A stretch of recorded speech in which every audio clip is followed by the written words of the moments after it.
Now this is the account of the return of Anu to Nibiru, and how Alalu on Lahmu was buried, how Enlil on earth the landing place built. On Nibiru there was for Anu a joyous welcome. Of what had happened to the council and the princes, Anu gave account. Neither pity nor vengeance from them he sought. To discuss the tasks ahead, he them all instructed. To the assembled a vision great in scope he outlined, way stations from Nibiru to earth to establish, all the sun's family in one kingdom to encompass. The first on Lahmu to be fashioned, the moon for the plans also to be considered. On the other planets, or their circling hosts, stations to set up. A chain, a constant caravan of chariots to supply and safeguard. The gold from earth without interruption to Nibiru bring. Perchance gold elsewhere also to find. The counselors, the princes, the savants, Anu's plans considered. The salvation of Nibiru in the plans, they all a promise saw. Savants and commanders, knowledge of the celestial gods perfected. 2 chariots and skyships, a new kind, rocket ships were added. Heroes for the tasks were selected. For the task, there was much learning. The plans to Enki and Enlil were beamed over. Preparations on earth to hurry, they were told. On earth, of what happened and what to be done is required, there was much discussion. Enki Al-Algar to be of Eridu the overseer appointed. His own steps to the Abzu he directed. Where to obtain gold from earth's bowels he then determined. What heroes to the task are needed he calculated. What tools were required he contemplated. An earth splitter with cleverness Enki designed. On Nibiru that it be fashioned he requested.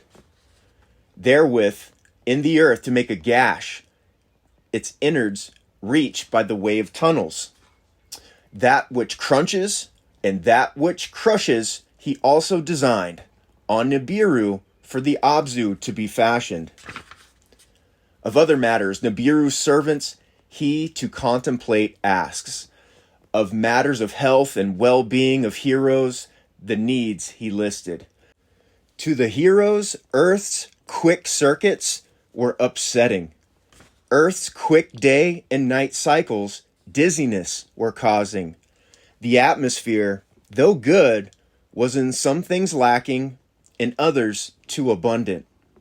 Of the sameness of the food, the heroes were complaining. Enlil, the commander, by the heat of the sun on earth was affected. For coolness and shade he was longing. While in the Abzu, Enki preparations was making. Enlil in his skyship the extent of the Eden was surveying. Of mountains and rivers he took account. Of valleys and plains the measures he took. Where a landing place to establish, a place for the rocket ships he was seeking. Enlil, by the heat of the sun afflicted, for a place of coolness and shade was searching. To snow-covered mountains on the Eden's north side he took a liking. The tallest trees he ever saw grew there in a cedar forest. There, above a mountain valley with power beams, the surface he flattened. Great stones from the hillside the heroes quarried and to size cut. To uphold the platform with skyships they carried and emplaced them. With satisfaction did Enlil the handiwork consider. A work beyond belief indeed it was, a structure of everlasting. An abode for himself. On the crest of the mountain was his desire. Of the tall trees in the cedar forest long beams were prepared. Of them the construction of an abode for himself he decreed. The abode of the north crest he named it. On Nibiru a new celestial chariot for soaring off was prepared. New kinds of rocket ships, sky ships, and that which Enki had designed it was transporting. A fresh group of 50 from Nibiru it was taking. Chosen females among them were. By Ninmah, exalted lady, were they commanded. In succor and healing were they trained. Ninmah, exalted lady, a daughter of Anu she was, a half-sister, not a full sister, of Enki and Enlil she was. In succor and healing she was greatly learned. In the treating of ailments she excelled. To the complaints from earth she gave much attention. A healing was she preparing. The course of prior chariots on tablets of destinies recorded, Nungal, its pilot, did follow. Unharmed, it reached the celestial god Lahmu. It circled the planet. Slowly to its surface it descended. A faint beaming, a group of heroes followed. Ninmah was going with them. Beside a lake shore, Anzu they found. From his helmet the signals were beaming. Anzu himself was without motion. Prostrate, he lay dead. Ninmah touched his face. To his heart she gave attention. From her pouch she took out the pulsar. Upon Anzu's heart, pulsing she directed. From her pouch she took out the emitter. Its crystals, life-giving emissions on his body she directed. 60 times did Ninmah direct the pulsar. 60 times the emitter she directed. On the 60th time, Anzu, his eyes opened. With his lips he motioned. Gently upon his face, Ninmah, water of life, poured, his lips with it wetting. Gently into his mouth the food of life she placed. Then the miracle did happen. Anzu from the dead arose. About Alalu they him then inquired. Of Alalu's death Anzu them told. He led them to a great rock, from the plain heavenward protruding. There to them what had happened he was telling. Alalu, soon after the landing, from unremitting pain to scream began. From his mouth his innards he was spitting.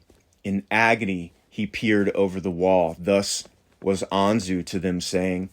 He led them to a great rock, like a mountain from the plain heavenward rising. In the great rock a cave I found. Alalu's corpse therein I hid. Its entrance with stones I covered. So was Anzu to them saying. They followed him to the rock. The stones they removed. The cave they entered. Inside, what of Alalu remained they found. He who once on Nibiru a king was, a pile of bones was in a cave now lying. For the first time in our annals, a king not on Nibiru has died. Not on Nibiru was he buried. So did Ninmah say. Let him in peace for eternity rest, she was saying. They, the cave's entrance, again, with stones covered. The image of Alalu upon the great rock mountain with beams they carved. They showed him wearing an eagle's helmet. His face they made uncovered.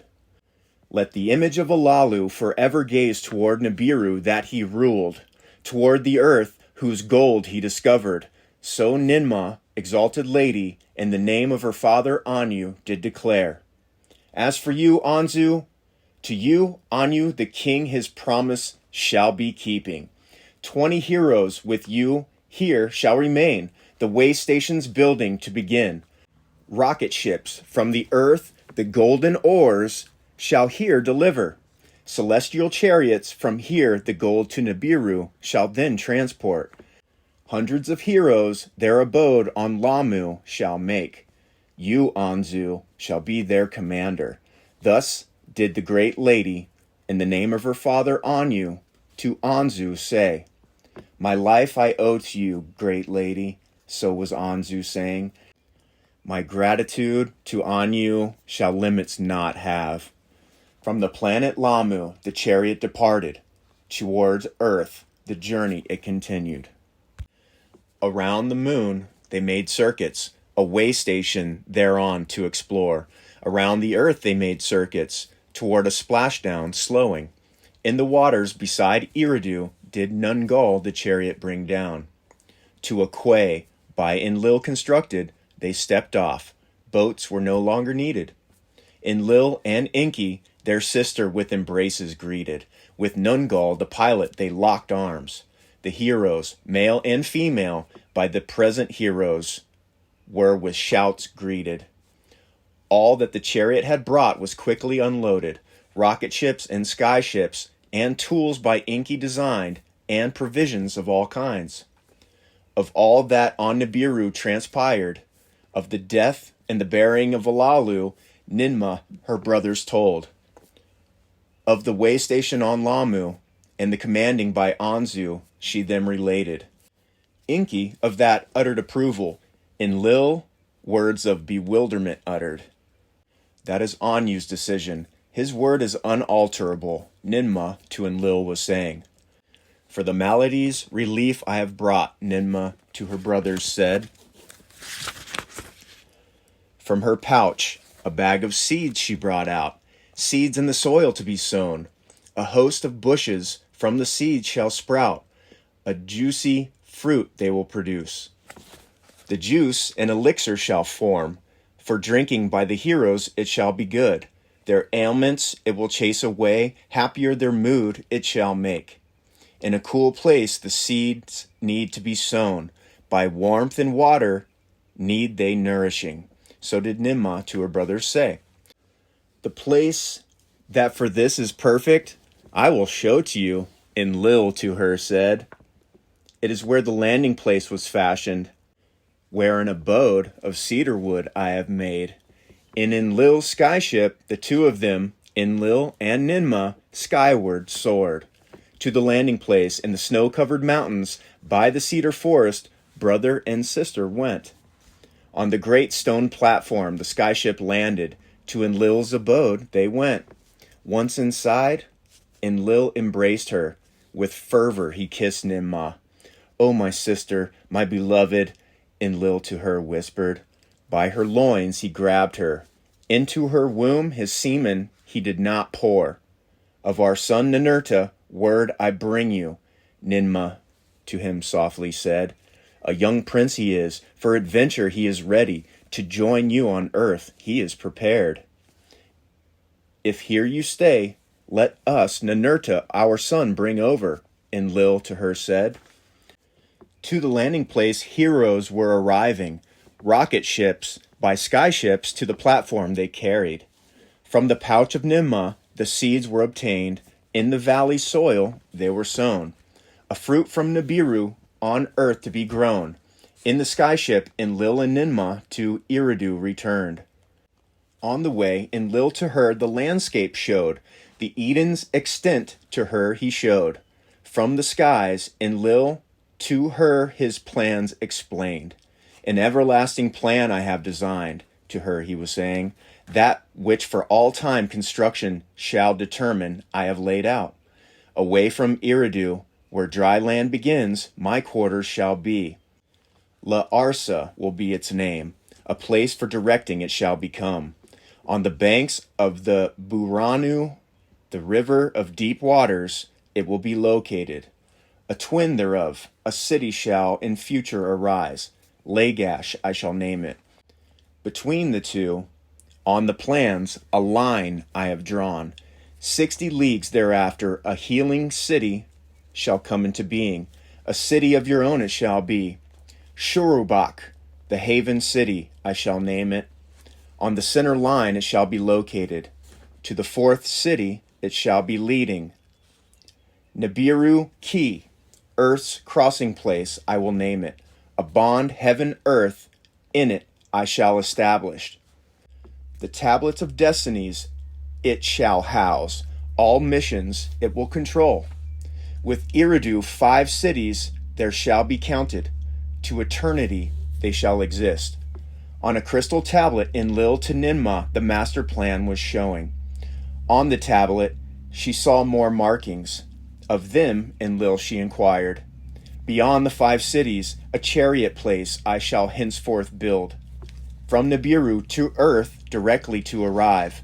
Enlil to her was responding. Why, by Anu's plans for Lahmu, Enlil was bewildered. Ninmah then understood. My brother, magnificent is your plan for the 5 cities, to him Ninmah was saying. The creation of Shurubak, a city for healing as my abode for my own to be, is a matter for which grateful I am. Beyond that plan, do not transgress your father. Your brother too, do not offend. You are wise as well as beautiful, Enlil said to her. In the Abzu, Enki plans also was conceiving, where to build his house, where for heroes dwellings to prepare, where the bowels of the earth to enter. In his skyship, the extent of the Abzu he measured. Its districts he did carefully survey. A distant land the Abzu was, beyond the waters from the Eden it was away. A rich land it was, bursting with riches, perfect in fullness. Mighty rivers rushed across the region. Great waters there rapidly flowed. An abode by the flowing waters Enki for himself established. To the midst of the Abzu, to a place of pure waters, Enki betook himself. In that land, the place of deepness, Enki determined, for the heroes into the earth's bowels to descend. The earth splitter Enki there established, therewith in the earth a gash to make. By way of tunnels, earth's innards to reach, the golden veins to uncover. Nearby, that which crunches and that which crushes he emplaced. The gold-bearing ores to crunch and crush, by skyships to be carried, to the landing place in the Cedar Mountains to be brought. Therefore, by rocket ships to the way station on Lahmu to be transported. On Earth, more heroes were arriving. Some to the Eden were assigned, some to the Abzu tasks were given. La'arsa and Lagash by Enlil were constructed. Shurubak for Ninmah he did establish. With her therein a host of female healers were dwelling, young ones who give succor. In Nibiru Ki, Enlil, a bond heaven earth was assembling. From there all missions to command. Between Eridu and the Abzu, Enki was journeying, back and forth for supervising he went. On Lahmu, construction was progressing. Heroes for the way station were also arriving. A shar, 2 shars were the preparations lasting. Then Anu gave the word. On earth the 7th day it was, a day of resting by Enki at the beginning decreed. At every place the heroes were assembled, a message from Anu from Nibiru beam they overheard. In the Eden they were assembled, Enlil was there in command. With him, Ninmah, her host of young ones by her side were assembled. Al-Algar, who of Eridu was the master, was there. Abgal, who the landing place commanded, also stood. In the Abzu were the heroes assembled. Under the gaze of Enki they stood. With Enki was his vizier, Izimud. Nungol, the pilot, was there too. On Lahmu the heroes were assembled. With their proud commander Anzu they stood. 600 were on earth, 300 on Lahmu were gathered. In all there were 900. The words of Anu the king they all heard. Heroes of Nibiru, you are the saviors. The fate of all is in your hands. Your success shall for eternity be recorded. By glorious names you shall be called. Those who on earth are shall be as Anunnaki be known. Those from heaven to earth came. Those who on Lahmu are Ajiji shall be named. Those who observe and see they shall be. All that is required is ready. Let the gold start coming. Let Nibiru be saved.